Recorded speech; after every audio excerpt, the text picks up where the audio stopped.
Hi అండి. అందరూ ఎలా ఉన్నారు? నేనైతే చాలా బాగున్నాను. మీరు కూడా బాగున్నారనుకుంటున్నాను.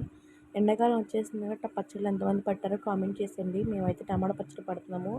తాలింపులంతా సిద్ధం చేసాము. తాలింపు దినుసులన్నీ దానిలో వేసేసుకున్నామండి. కరివేపాకు కడిగి ఆరబెట్టుకొని ఒక ప్లేట్లో పెట్టేసుకున్నాం. తడి ఉంటే చిట్పట్ అంటదని. ఒక పక్కన ఆయిల్ హీట్ అవుతుందండి. అది 4 కేజీస్ పచ్చడి, 2 కేజీస్ శనగ నూనె తీసుకున్నాము. ఎండుమిరగాయలు కూడా కొన్నే తీసుకున్నాం. ఎందుకంటే ఇది ఘాటు అది ఘాటు ఉంటుందని మా నాన్నమ్మ చెప్పారు. ఫస్ట్ ఎండుమిరపకాయలు ఫ్రై చేసుకుని దానిలో వేసేసుకున్నామండి. నెక్స్ట్ కరివేపాకు కూడా వేసుకుని పక్కన పెట్టేసుకున్నాను.